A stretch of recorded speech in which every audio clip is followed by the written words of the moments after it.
नमस्कार फ्रेंड्स, मैं doctor Anuj India TV online in TV media network पे हूँ मैं। और आज मैं शांति हरी टावर बिष्टुपुर गोपाल मैदान के जस्ट अपोजिट में बने हुए एक बिल्डिंग में हूँ।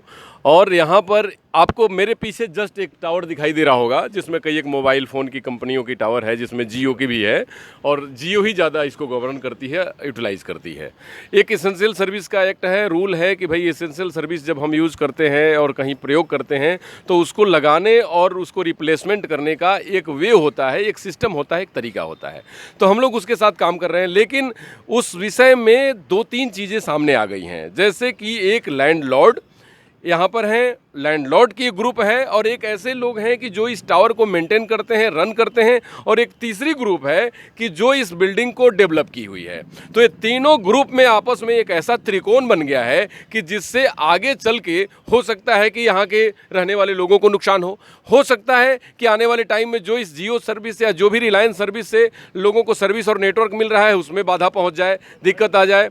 और इसके बाद दूसरी दिक्कतें हो सकती है कि जिन्होंने इसको डेवलप किया उनके साथ कोई टेक्निकल प्रॉब्लम आ जाए और कानूनन अड़चन आ जाए और बड़ी सारी दिक्कत आ जाए। तो सबसे पहले मैं यहाँ के ज़मीन के ऑनर, लैंडलॉर्ड या हिस्सेदार से मैं बात करना चाहूँगा कि उनका क्या ग्रीवांस है और वो क्यों इस टावर से उनका ग्रुप खफा है और इस टावर से उनको क्या क्या दिक्कतें हैं। अपना नाम बताने के साथ बताइए। मैं धर्म वगाड़िया, लैंडलॉर्ड ज्योत्सना वगाड़िया और प्रमोटर विनोद वगाड़िया का बेटा हूँ। ठीक है, कुछ दिनों से इस बिल्डिंग में विवाद हो रहा है कि इन्होंने टावर पे कंस्ट्रक्शन का काम चालू किया है।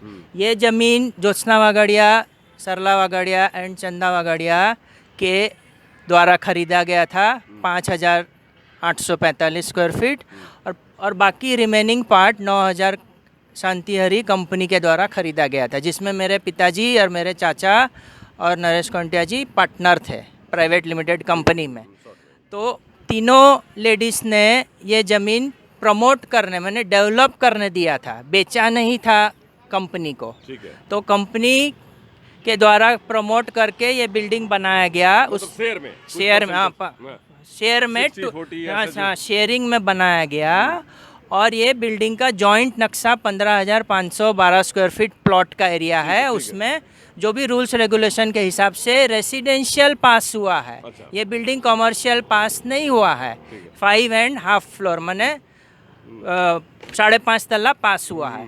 उसमें प्रमोटर के द्वारा लिखित रूप में उनका हाथ का पेपर है कि छत पे जो भी रहेगा तीनों पार्टनर का बराबर रहेगा, जो भी बनेगा उसमें। उसके बाद और बिल्डिंग बनने के बाद इन्होंने क्या किया, बाद में टावर जबरदस्ती करके लगवाया। अच्छा, जिसका टावर लगा है उसका भी तो इस पे अधिकार है। जैसे तीनों पार्टनर का अगर बराबर होगा तो अपने पार्ट पे वो टावर लगाने का उसको अधिकार है कि नहीं कानूनन, जो आप पेपर आप समझते हैं। तो वही बोल रहे हैं कि लैंडलॉर्ड ने छत का राइट नहीं दिया था बिल्डर को बिल्डिंग प्रमोट करने का राइट दिया था। छत पे बिल्डिंग बन जाने के बाद छत पे आपको कुछ भी काम करना है तो सबका सहमति हो।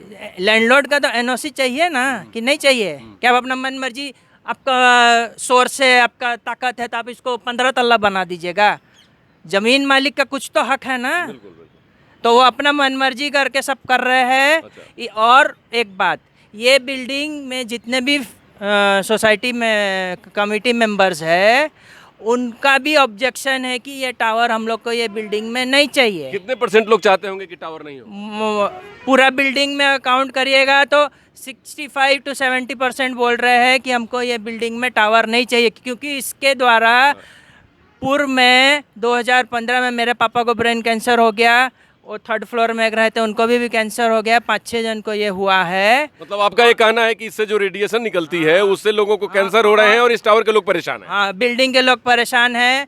जब भी ये टावर के मेंटेनेंस वाले और एक बात, ये बिल्डिंग की ऊपर जाने के लिए छत दो कॉमन सीढ़ी है, जो कि एक कॉमन सीढ़ी इन लोग पेंट हाउस 1 के द्वारा ज़बरदस्ती रोक दिया गया है, क्योंकि वहाँ से टावर वाले उनके जब तक उनका दरवाज़ा नहीं खुलेगा वहाँ से वो टावर वाले ना आने सके। और दूसरा सीढ़ी से हम क्यों आने जाने देंगे उनको? अच्छा, तो दूसरी सीढ़ी को आप लोगों ने लॉक किया है या क्या ऐसा कुछ? कमिटी में सारे बिल्डिंग वाले मिल के लॉक कर दिया है।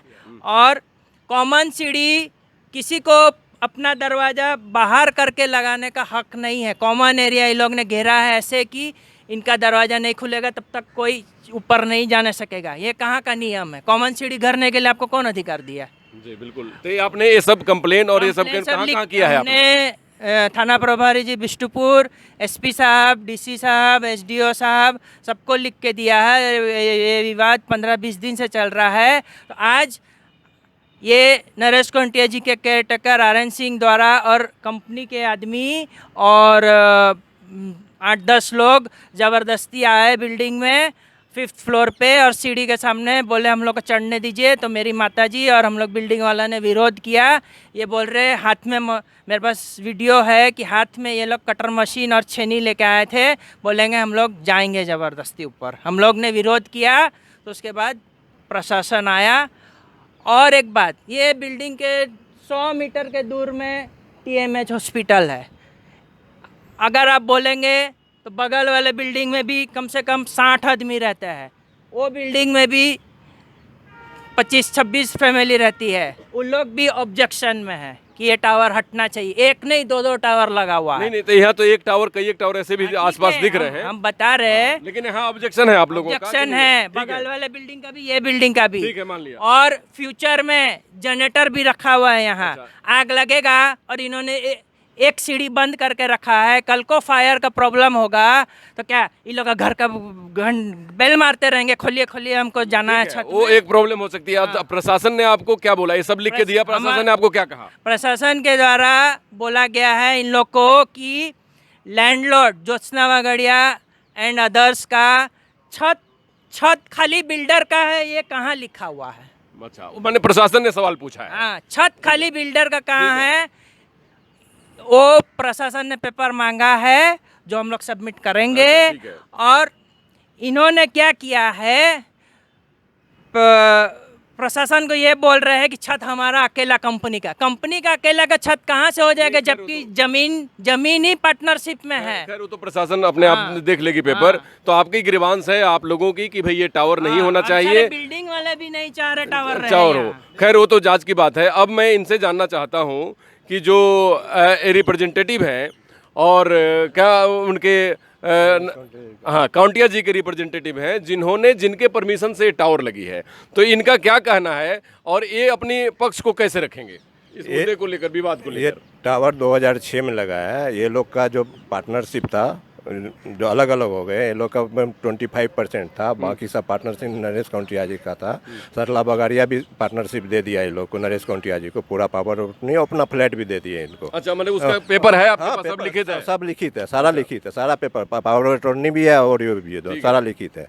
ये भी दे दिए, अपना हिस्सा लेके उसे ये भी दे दिए थे ज्योत्सना बगाड़िया, फिर बाद में जाके कैंसिल किए। ज़्यादा सारा फ्लैट बिक गया। इसका हिस्सा जो फ्लैट है उसके नाम से रजिस्ट्री हुआ, बाकी ये 75% जो है नरेश कोंटिया जी रजिस्ट्री किए हैं। इसमें कोर्ट ये जाता ही नहीं है। 2015 में भी लिख के दिया था टावर के बारे में, जो एसडीओ साहब को लिखित गया, ऑर्डर का कॉपी है, सारा कॉपी है मेरे पास। एसडीओ साहब की कॉपी में बात लिखी है कि टावर एज इट इज बनी रहेगी, चाहे जो है सुविधा? नहीं, एट इज नहीं बने। टावर यदि आप लगवाए हैं तो मेरे को 1 हफ्ता के अंदर जवाब दीजिए क्या लगा हुआ है। पूरा पेपर डॉक्यूमेंट सबमिट किए, लेटर नंबर के साथ, रेफरेंस नंबर के साथ सारा जवाब सबमिट किए। उसके बाद कोई आपको मनाही नहीं हुई, कोई रिस्ट्रिक्शन नहीं हुआ? कुछ मना नहीं है। 2018 में फिर गए, 18 के बाद 2022 में फिर गए, अभी आए। हर एक 3 साल 4 साल के बाद कुछ उपद्रव करा। अभी कमेटी हॉल में ताला मार दिया, सोसाइटी चलने नहीं देता है। इनका तो ये भी कहना है कि एक सीढ़ी को, जैसे कि आप लोगों ने कॉमन सीढ़ी शुरू से, अच्छा शुरू से जब से बिल्डिंग बनी है तब से शुरू से PH1 का सीढ़ी, PH2 का सीढ़ी कॉमन शुरू से ही है, कभी ऊपर छत में नहीं आया। तो आपसे भी डॉक्यूमेंट मांगी गई है प्रशासन के द्वारा? हम डॉक्यूमेंट सबमिट कर दिए हैं, रूप राइट सब बिल्डर का है। ठीक है, बिल्डर का है। ठीक है, इनका कहना है, देखिए दोनों पार्टनर के बीच एक डिस्प्यूट ऐसा है कि इनका कहना है कि हमें ये राइट नहीं दिया था और डेवलपर का कहना है कि ये राइट हमें मिल चुका है। लेकिन बीच में अब टावर एक कंपनी आती है कि जो एसेंशियल सर्विस को शुरू करती है और जमशेदपुर के लोग या जहाँ के भी लोग उससे लाभ उठाते हैं। लेकिन उस लाभ के पीछे भी एक डेंट लगाया जाता है कि जैसे कि अब कोई बीमारी डेवलप हो रही है। हालांकि हमें ऐसा नहीं लगता कि कोई इसका साइंटिफिक कोई साक्ष्य हो, लेकिन इस विषय को लेकर के मुद्दा बनाया जाता है। तो उस रेडिएशन और सब बातों को लेकर के एक बहुत बड़ा एक विषय बनता है कि इस पर बड़ी डिस्कशन हो सकती है। लेकिन ये रिलायंस इंडस्ट्री ने जो रिलायंस कम्युनिकेशन ने जो टावर लगाया, उसके भी रिप्रेजेंटेटिव हमारे बीच है और जो मेंटेनेंस के लिए आए थे और क्या डेवलपमेंट के लिए आए थे। तो मैं 2 शब्द उनसे भी जानना चाहूँगा कि इनका क्या ग्रीवांस है और ये क्या चाह रहे हैं बेसिकली, जिससे कि कल कोई अनहोनी ना हो और बेसिकली यहाँ पर लोगों को सुविधा मिले। देखिए, अपना नाम बताइए। मेरा नाम प्रकाश कुमार है। अच्छा, मेरा आप रिलायंस? हाँ, मेरा 3 ही चीज़ कहना है। इनके बीच में जो विवाद है जी ये अपना कोर्ट से समझ लें। जी मतलब कि न्यायालय सबसे ऊपर है इसमें, वो दे सकता है। जी, वो जो भी निर्णय देगा हमको कबूल होगा। बिल्कुल बिल्कुल। दूसरा चीज़, हमको रिपेयरिंग का काम किया जाना देना चाहिए, क्योंकि इससे हो सकता है कल को अनहोनी हो सकती है, एक्सीडेंट हो सकता है। तीसरी चीज़, हमारे पास बहुत सारे साक्ष्य हैं कि इससे कोई रेडिएशन नहीं है। एज पर जो ट्राई का गाइडलाइन है उस पर हम लोग सर्विस देते हैं, जी। ठीक है ना। इसके हम बहुत सारे साक्ष्य आपको दे सकते हैं, बशर्ते वो नहीं दे सकते, 2 मोबाइल यूज़ करने वाले नहीं दे सकते हैं, लेकिन हम दे सकते हैं। और तीसरी चीज़, हमको 5G का स्पेक्ट्रम मिला है, हम 5G का काम करने आए हैं, ठीक है। अगर इन लोग न्यायालय द्वारा ये बोला जाता है या कुछ भी को जो भी आदेश होगा उसके अनुरूप हम लोग काम करेंगे, ठीक है। लेकिन अभी रिपेयरिंग का काम करने दिया जाए। बिल्कुल। प्रकाश जी का ये कहना है कि देखिए, टेलीफोन रेगुलेटरी ऑफ इंडिया एक लाइसेंस लेने के लिए या किसी भी चीज़ को करने के लिए कंपनीज को ऑथराइज करती है और एसेंशियल सर्विस में आता है, चाहे नेशनल हाईवे हो, रेलवे हो या टेलीकम्युनिकेशन हो। तो इसमें 5G जो एक इंडिया में एक बहुत ही बेहतर अपॉर्चुनिटी है हम सबों को फास्ट अपना नेटवर्क करने के लिए, तो उसका भी इस पर कुछ काम होना है। और मेंटेनेंस का, तो मेंटेनेंस का काम तो हमको लगता है कि ये बहुत ही ज़रूरी है। कारण आप देख सकते होंगे कि अगर ये टावर गिरता है तो बहुत सारे लोगों को नुकसान हो सकता है और ये टावर को मरम्मती चाहे किसी भी पक्ष से करवाई जा रही हो, ये टावर की मरम्मती ज़रूरी है। क्योंकि ये जर्जर अवस्था में अगर होता है तो ये माने सैकड़ों टन का टावर अगर छत पे गिरता है तो कई एक ऐसे फ्लैट और कई एक ऐसे लोगों को फिजिकली डैमेज हो सकता है और लोगों को परेशानी हो सकती है। तो इन सब चीज़ों को ध्यान में रखते हुए प्रकाश जी ने बात को बताई और उन्होंने ये कहा कि रिलायंस इंडस्ट्री का इन दोनों के डिस्प्यूट से कोई लेना देना नहीं है।